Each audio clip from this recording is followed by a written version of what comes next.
Hey, salut les crypto lovers, c'est Weltemer et bienvenue pour l'édition du 25/5/2021 du petit journal du crypto. Alors aujourd'hui, comme tu peux le constater, on a un market cap global à 1594 milliards de dollars. On gagne 5,40% par rapport à hier. Le Bitcoin statu quo, il gagne 0,33%, il est à 37 805 dollars. On a Ethereum qui gagne 2,18% à 2552 dollars. Tether en troisième position, Binance Coin à 330, il gagne 3,53. Cardano, cinquième position, 3,70% à 1,54. On a le Dogecoin qui continue de descendre, il est en sixième position, il gagne quand même 3,51$. On a le petit Ripple de Jean-Pierre Riffard qui nous fait 6,18%, l'USD Coin qui est monté en huitième position, le Polkadot de Magicware qui perd 3,76 à 21,45 et l'Internet Computer ICP qui continue de chuter et dégringoler à perd 4,22%. On va regarder un petit peu qui est le top gagneur du jour, ladies and gentlemen. Nous avons Ethereum classique, et oui, Ethereum classique te fait un 23,99%. Il est à 76,04 dollars. On a le flow. Check the flow, mec, check le flow. Check le flow, mec, check le flow. 32,93% et 16,76 dollars, c'est juste au top. Et on a Yearn Finance qui nous fait un 23,29%. Derrière les fagots, suivi de Nexo, un petit 22,65 et Quantum, un petit 21,56. C'est pas beau ça? Oh oui, c'est juste cryptocurrency. Alors si t'es nouveau sur la chaîne, n'hésite pas à t'abonner. Bienvenue à toi, moi c'est Weltemer. Tu peux me rejoindre aussi sur Culture Crypto Twitter. N'hésite pas à mettre la petite cloche de notification pour ne rater aucun petit journal du crypto. Je fais ça tous les jours. Si aujourd'hui j'ai un petit peu moins la pêche, j'ai pris ma première dose de vaccin anti-Covid. Conclusion, je t'avoue, j'ai un mal de crâne. Man, c'est mal de crâne, mais ça va, je suis pas encore mort. Bientôt, je pourrai capter la 5G, et ça, je suis content. Je voudrais aussi remercier, avant de lancer le générique, toutes les personnes qui ont commandé un t-shirt Choose Life, Choose Freedom, Choose Bitcoin. Enfin, je devrais dire une tasse, parce que les tasses, elles se vendent comme des petits pains. Donc voilà, je voudrais vous dire merci. Grâce à vous, j'ai pu investir et j'ai acheté un nouveau fond vert. Ça fait super plaisir. Merci à tous. Bien évidemment, je suis papa, j'ai une vie. Je peux pas me permettre d'utiliser mon argent propre pour acheter des petites choses pour la chaîne. Et là, ça m'aide vraiment beaucoup. Donc voilà, moi je vends rien, je fais tout gratos. Je vous ferai jamais de formation, mais ça en tout cas, ça m'aide beaucoup. Donc merci à tous. Je vous remercie. Si ça vous intéresse, vous avez le lien en description. J'aime pas ça, j'ai l'impression d'être un vendeur. Mais bon voilà, je voulais vraiment vous remercier ceux qui ont acheté parce que grâce à vous vraiment là je viens de m'acheter un tout nouveau fond vert, plus qu'à acheter des lampes et c'est la fête. Allez, c'est parti, générique.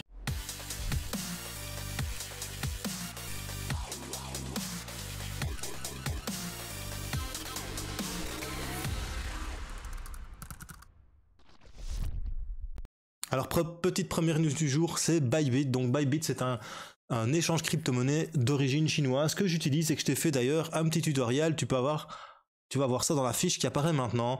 En fait, Bybit, c'est un échange, donc on vient de te dire, qui vient de Chine. Et conclusion, l'année passée, ils avaient déjà interdit les adresses IP chinois sur leur site internet d'échange de crypto-monnaies, enfin de dérivés crypto qui est un petit peu comme BitMEX. Le truc c'est que là ici, suite à l'annonce des autorités chinoises d'être encore plus dures avec la crypto-monnaie, ils ont décidé de fermer les comptes, tous les comptes qui auraient un numéro de téléphone chinois. Conclusion, ça pue quand même pour Bybit parce qu'une grosse partie de leur clientèle, ce sont des Chinois. Est-ce qu'ils vont continuer? Est-ce qu'ils vont continuer à se développer outre Chine? Je suppose. Moi, je trade dessus de temps en temps. C'est vraiment une très bonne plateforme. Tu sais mettre tes stop loss, tu sais mettre tes TP directement. Enfin voilà, regarde la vidéo de tuto que je t'ai fait, tu vois, c'est vraiment un bon truc. Mais voilà, ça pue quand même. Ça montre quand même que c'est une plateforme de dérivés qui se fait quand même beaucoup d'argent.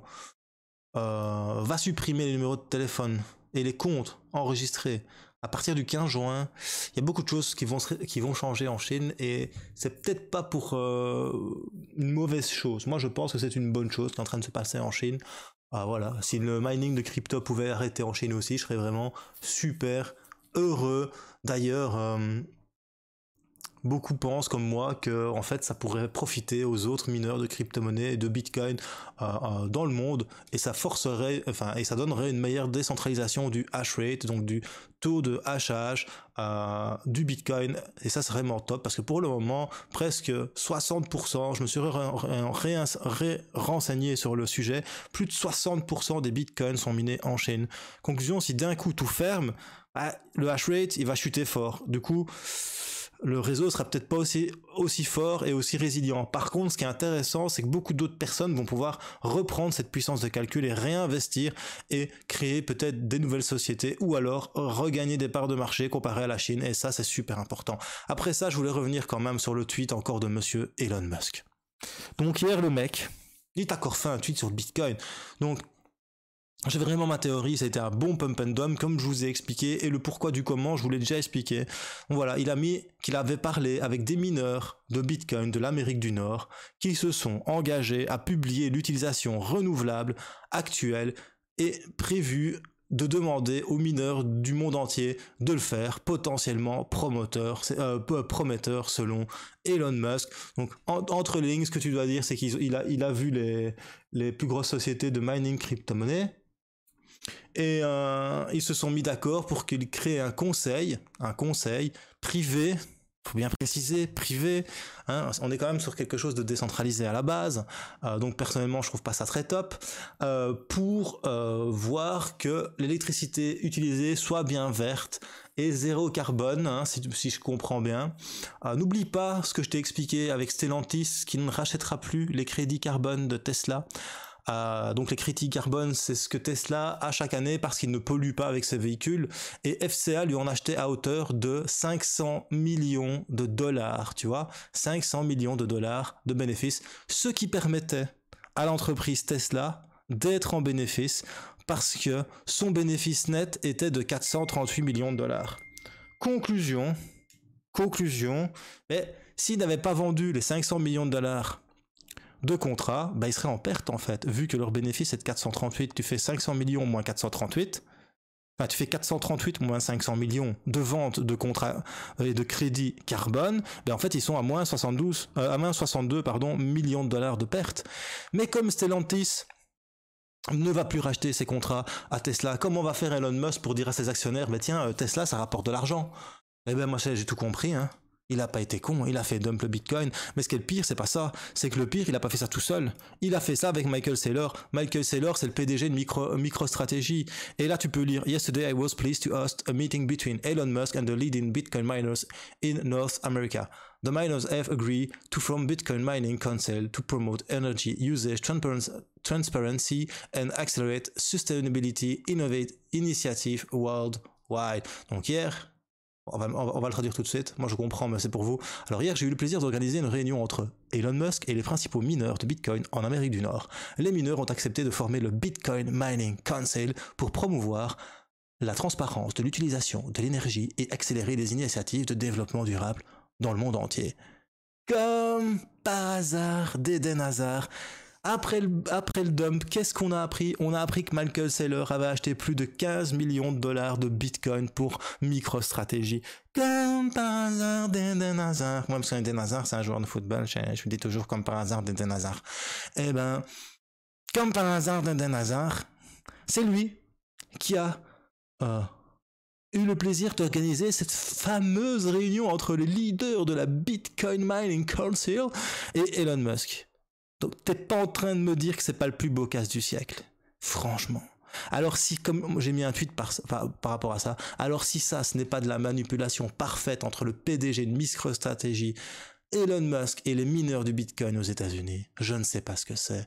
Non, mais what the fuck? Que fait la SEC? On se le demande.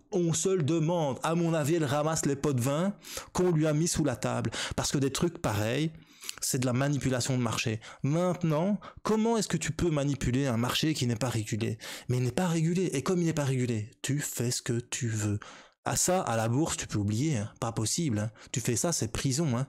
Mais comme c'est un marché non régulé, ils peuvent faire ce qu'ils veulent. Et comme Elon Musk, il a 50 millions d'abonnés, et comme Michael Saylor, il en a assez bien aussi d'abonnés, et ils sont tous les deux vérifiés Twitter, eh bien, ça fait des vagues, et ça fait des vagues, et ça fait des vagues, et tu surfes. Et n'empêche, hein, ils ont fait chuter le cours du Bitcoin comme des cochons. Ils sont remplis les poches. Je serais pas étonné de voir que Tesla ait racheté du Bitcoin pendant ce gros dump. Hein. Je serais vraiment pas étonné de voir ça. Mais voilà, en tout cas, une mafia Bitcoin vient d'être créée. Moi, j'appelle ça comme ça, la mafia Bitcoin Mining Council. Et c'est vraiment scandaleux. Surtout que ce truc, c'est privé. Tu comprends? C'est privé. D'ailleurs, Seb Gouspio, Closed Door Meeting Driven by Billionaires. Donc, un meeting avec les portes fermées, conduit par des milliardaires, act as regulator on a responsible industry, jouant comme régulateur sur une industrie responsable, which only buy the electricity that producers are willing to sell to them. Cette même industrie qui veut acheter de l'électricité aux producteurs qui leur vend. Go see the coal producer, go see the manufacturer of coal-fired power station. Allez les voir, ceux qui produisent du truc, allez les voir.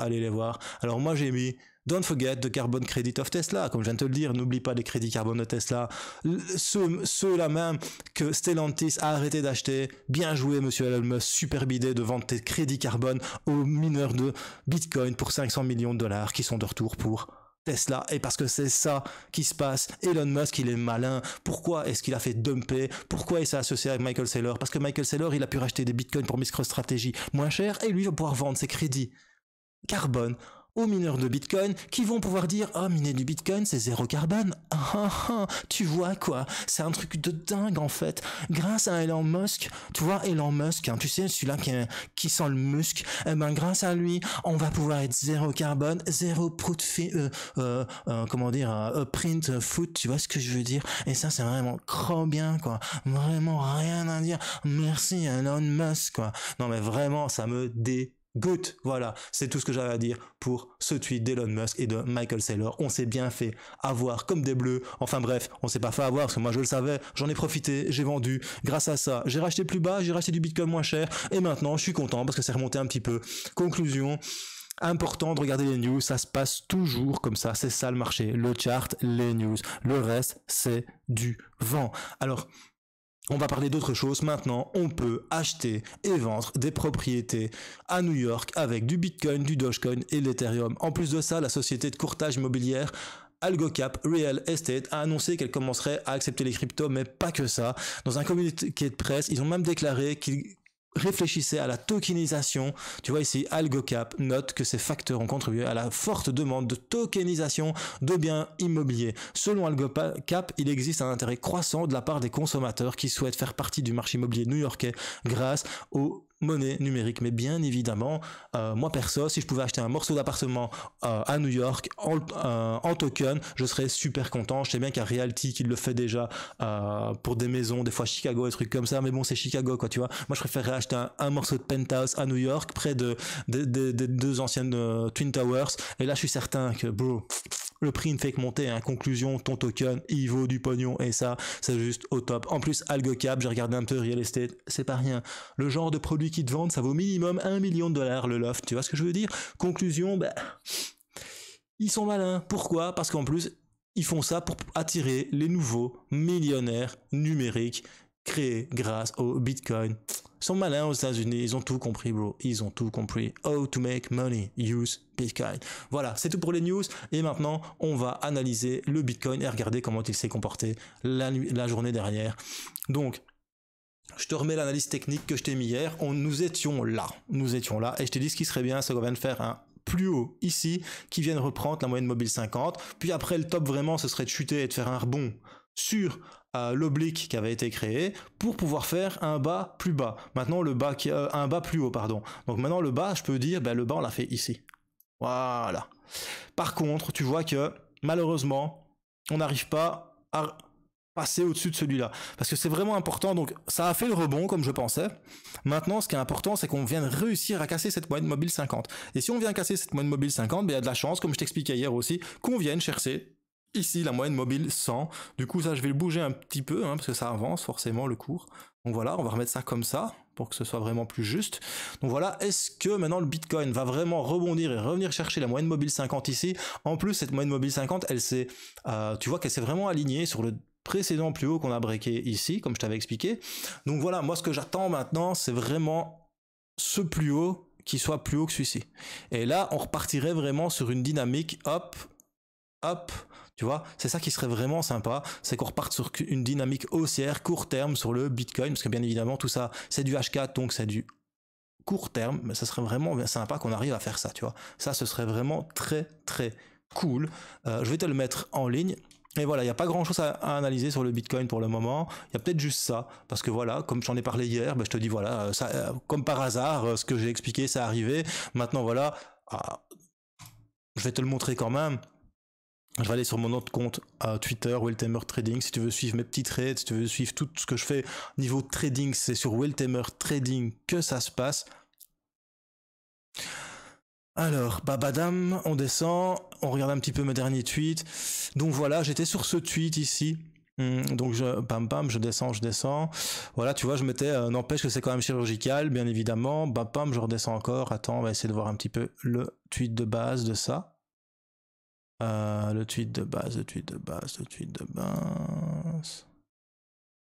Donc voilà, mon tweet de base, il était ici. Attends, hein. Voilà, je vous l'ai expliqué hier. Donc attention, regain d'énergie sur les acheteurs. Est-ce qu'on va faire un nouveau plus haut sur le H4? Après, bien évidemment, il y a les réponses toujours. Beaucoup de réponses.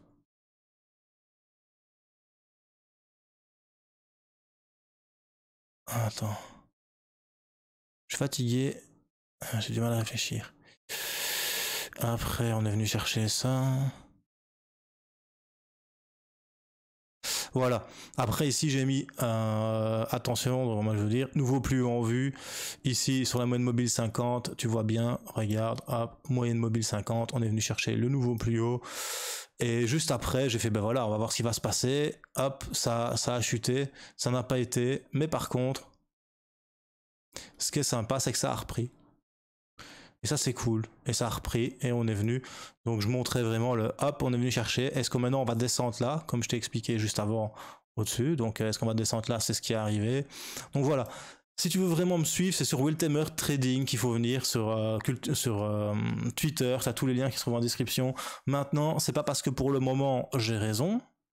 Il y a bien un moment, j'aurai tort, les gars. Je trade depuis des années, je sais que des fois, t'as raison pendant un bon moment, et après, t'as tort tout le temps. Donc, ne vous imaginez pas que je suis millionnaire et que je suis un pro du trading, parce que loin de là, j'ai perdu beaucoup d'argent au trading afin de pouvoir savoir trader. Maintenant, je sais trader. J'avoue, maintenant, je gagne de l'argent. Maintenant, je mets que des petites sommes. Conclusion, je suis loin d'être millionnaire. Pourquoi? Parce que j'ai pas les couilles de mettre des grosses sommes. Quand je mets des grosses sommes, je pars en vrille. Le psychologique n'arrive pas à surpasser la technique. Tu vois, c'est ça quelque chose qui est très important dans le trading. Quand tu mets un trade de 5000 balles ou un trade de 10 000 balles et que tu n'arrives pas à le tenir ton trade parce que ça chute de 2000 balles, c'est que t'es pas encore prêt. Et pour l'instant, je suis pas encore prêt. Donc voilà, ça fait des années que je trade, mais je suis pas prêt à mettre des grosses sommes parce que c'est clair que quand tu mets des trades avec des grosses sommes, ça va vite pour te faire un mois de salaire. Ça prend des fois 2-3 heures et t'as ton mois de salaire. Donc voilà, faut pas imaginer que Weltamer il est millionnaire. Faut juste que Weltamer, ça fait 15 ans maintenant, je pense, 15 ans que je trade. Donc voilà. Mais des fois, je me trompe beaucoup. Hein. Donc, pour l'instant, j'ai la veine, on va dire. J'ai de la chance. Mais bon, voilà, c'est comme j'expliquais à ma petite banque de mon cœur. Après le temps que je trade aussi, quand je vois un graphe maintenant, je vois plus ou moins ce qui va se passer. En tout cas, les hypothèses bullish et les hypothèses bearish, je pourrais dire, ben, si on casse ça, par exemple, si on va casser ici l'oblique, si on vient recasser ici l'oblique, ben, on fera un bas plus bas et du coup, on repartira sur un haut plus bas, un bas plus bas, haut plus bas, bas plus bas. C'est ça qui est, c'est juste, le trading, c'est né compliqué, hein. C'est vraiment pas compliqué. T'as les supports, les résistances, la tendance haussière, la tendance baissière, moyenne mobile 50, 100, 200, point. Et alors les patterns, triangle haussier, triangle baissier, bull flag, bear flag, c'est tout, hein. Et encore, au final, tes patterns, ils découlent de quoi? Des plus hauts et des plus bas, qui sont de plus en plus hauts et qui sont de plus en plus bas, ou qui stagnent. Point barre, il faut vraiment pas aller chercher plus loin. C'est le price action qui est le plus important. C'est ce que le prix fait. Pourquoi? Parce que les traders professionnels, ils tradent le prix, ils ne tradent rien d'autre. Maintenant, quand ils investissent sur du long terme, et là, ils font du fondamental, mais du day trading ou du week trading, Ça se fait sur le chart et rien d'autre. Voilà, c'était Wiltemer pour le petit journal du crypto. J'espère que tu as quand même aimé, parce que c'est clair qu'aujourd'hui je suis un petit peu fatigué avec ce vaccin du Covid, je crève de mal au bras. Mais bon voilà, c'est comme ça, fallait le faire. J'espère que tu as aimé le petit journal du crypto. N'hésite pas à mettre un petit pouce bleu si t'as aimé, un petit pouce rouge si t'as pas aimé, et surtout bro, n'oublie pas, choose life, choose freedom, et choose Bitcoin. Peace.